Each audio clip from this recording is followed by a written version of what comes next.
is Manu and I'm assistant professor in ABSIT College. Today we are going to discuss a topic under the data analytics and visualization, which comes under your frequent item set.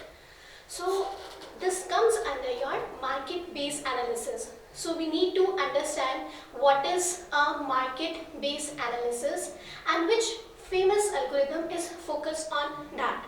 So market-based analysis, basically we are interested in finding the frequent items.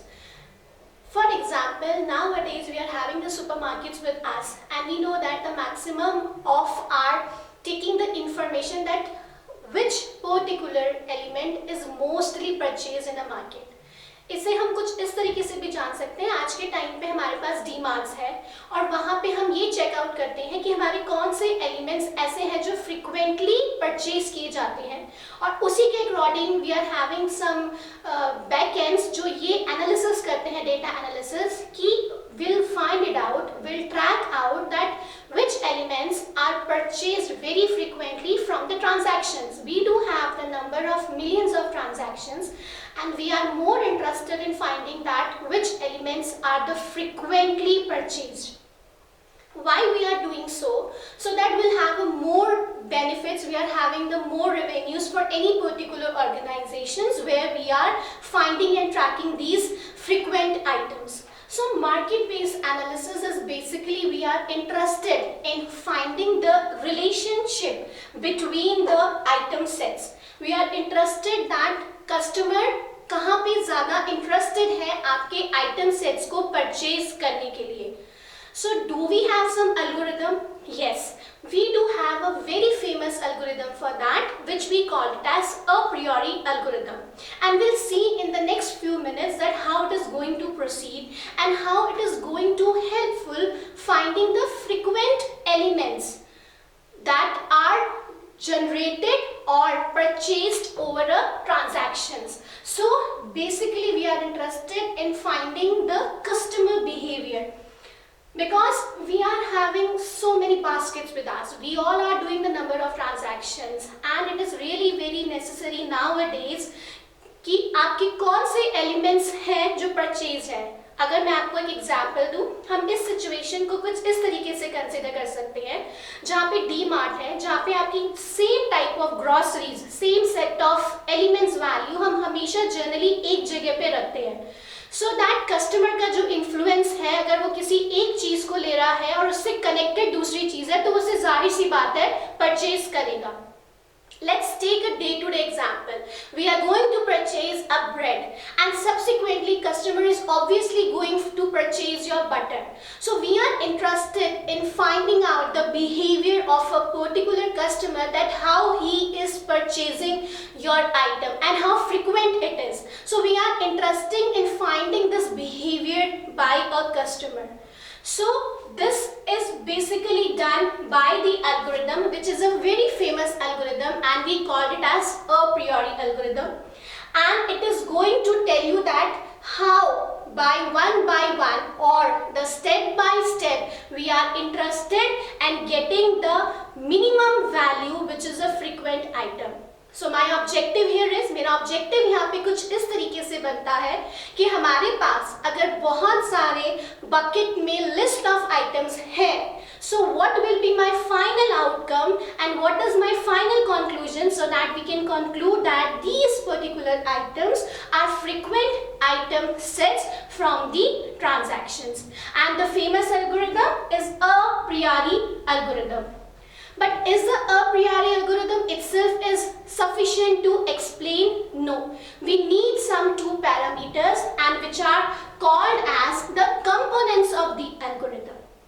And that component is basically the two parameters which are necessary to calculate over the a priori algorithm, which is called as support and confidence.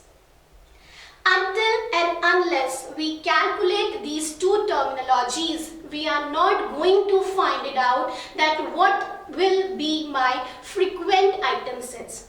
So this a priori algorithm, and by conclusion of these statements are that a priori is a very famous algorithm to calculate frequent item sets from the transactions with the help of two parameters which are called as support and the confidence.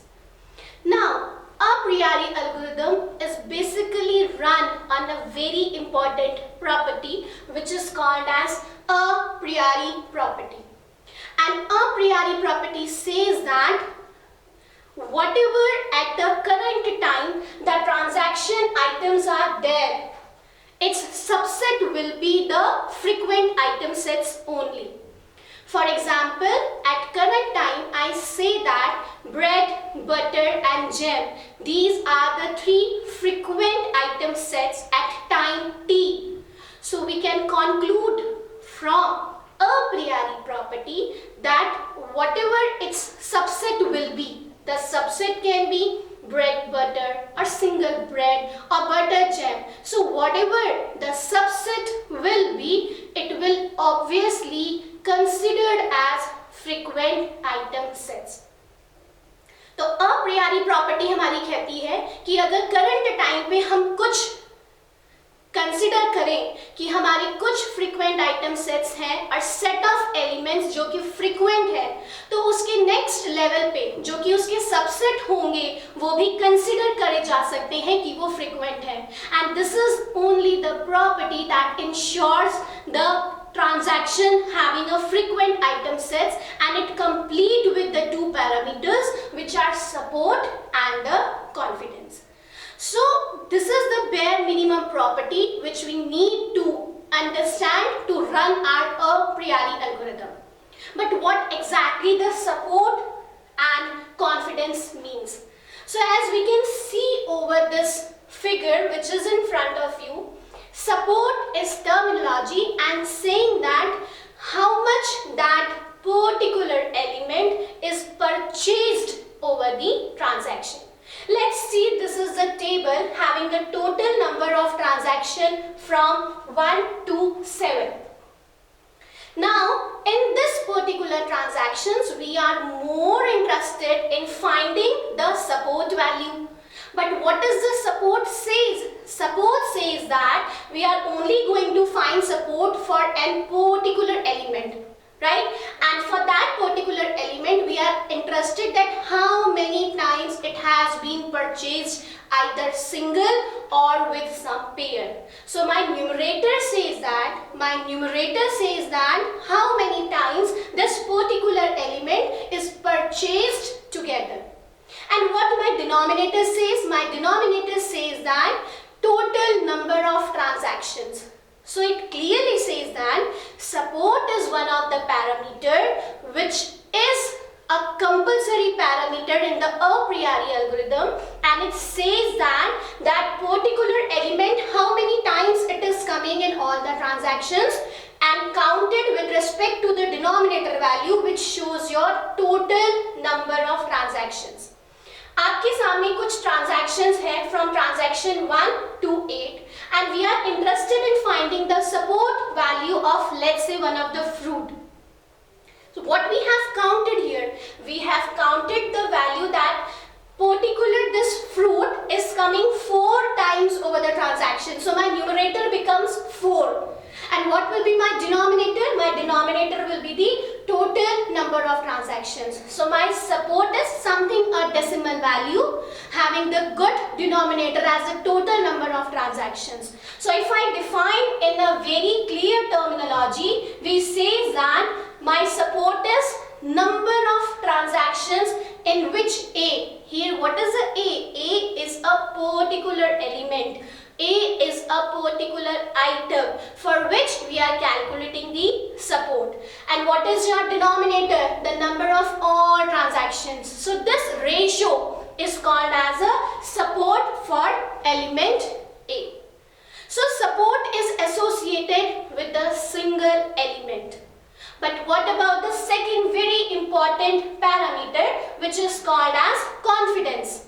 Now confidence is one of the parameter जो कि calculate किया जाता है एक association rule पे. What is the association rule? Association rule means generally हम इसे specify करते हैं if और then में. If x y. It means if x, you are interested in purchasing a value of x, then what is the chances you are going to purchase y? So this is the reflection of if and then rule. Here also this confidence parameter works on x and y. It cannot be calculated for the single value. It is only going to be calculated when we are having the x gives y value.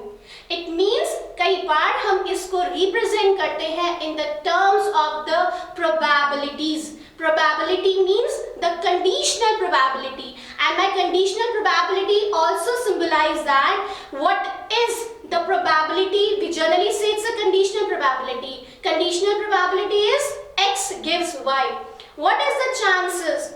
What are the chances we are purchasing x, then y will also happen. What is the event? Event की क्या chances है? For example, we are having a cloudy weather, then what will be the chance that we are having the rain? So same reflection we are implementing over the confidence value. So confidence is always left hand side gives you the right hand side. So we should understand first what my left hand side is saying. It is only reflecting your if x then y. हम कभी भी market जाते हैं तो if we are purchasing a laptop, then compulsory we are seeking for purchasing your hard drive or some keyboards or the printers. So that is we are finding out the chances, we are interested. तो जब हम कहीं डीमार्ट जा रहे हैं तो वहाँ पे स्ट्रैटेजी हमारे मार्केट बेस्ड एनालिसिस की यही होती है कि जब हम स्टेशनरी में परचेज करने जा रहे हैं, सो हम keep all the items nearby whatever we are having under the category of stationery. Whatever we are having the meals, eatable meals or the chocolates, candy, they all are kept at the same box. Why so? What's the reason for that? So that there will be the more chances. अगर आपके पास x आपने खरीदा है उससे related आपके पास y की possibility है, so there will be the more chances of having the profit. So here also the confidence parameter is only about your x and y. So what is how we calculate your confidence? It totally depends upon your support value.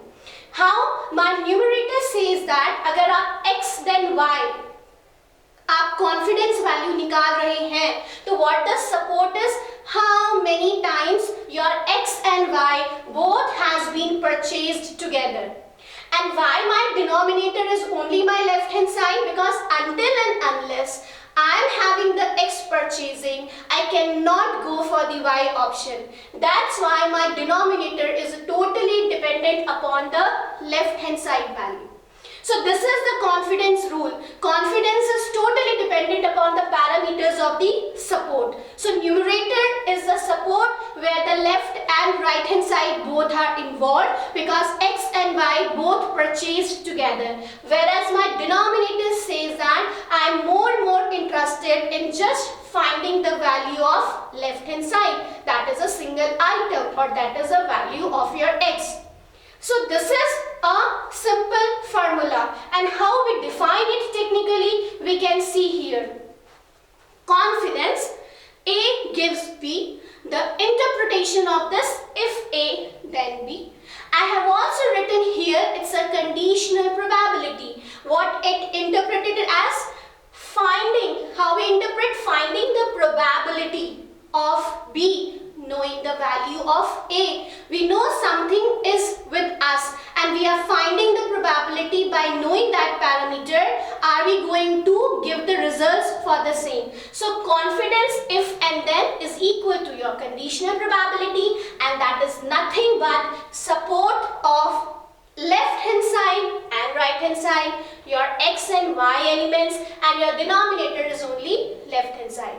So until and unless we solve this, we understand these two parameters, we cannot go for your a priori algorithm. Now, how the a priori algorithm proceeds. Let's see this a priori algorithm flowchart. So, class, what is given to you? We given as total number of transactions and transactions having a different set of items. So we have already initialized my first value total item sets. What we are going to generate? We are going to generate step by step or iteration wise that how many items are frequently purchased, and for that we are going to find it out first frequent item, and at the second iteration we are going to find second frequent item sets, and so on. So if we find it out how to generate our K value for the item sets, and that is called as the terminology name given as candidate set.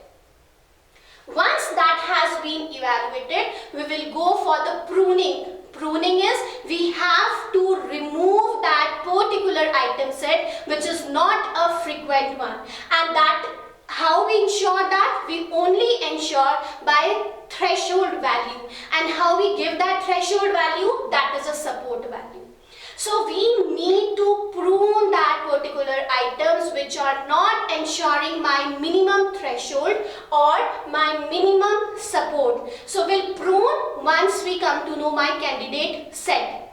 Once this step is done, we'll continue our iterations of finding the candidate sets and the prune step, and we'll continue until we are having same set of items under a transaction.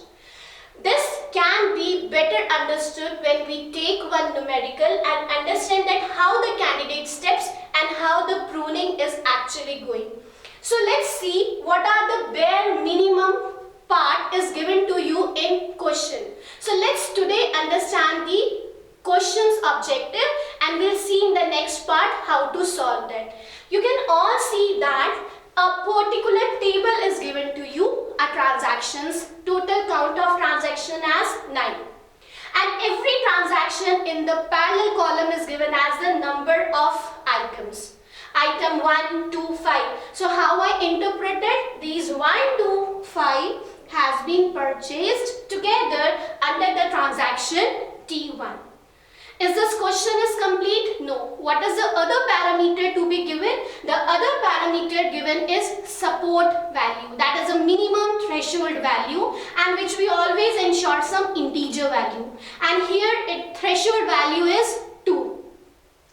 And the confidence. Confidence is again between whom? Between X and Y. So here the confidence is given in the percentage or the probability we are finding in the point or decimal values. So this is a 60% confidence. What it interpreted, how will interpret this? हम इसे interpret कुछ इस तरीके से करेंगे कि हमारा if X then Y, अगर ये रूल हमारी 60% इस वैल्यू को इंश्योर करता है, that is a minimum 60%, will consider that if then rule as my frequent item sets, that कि X हमने खरीदा है, Y हमने purchase किया, because my confidence is 60%. The value which is lesser than your 60% does not ensure that you purchased X and Y together. So in both the parts, parallelly we need to take care of both the parameters. The one is support, another one is confidence. So my solution will be in the next part, that how we are going to proceed for the iterations and the final frequent item sets. Thank you all.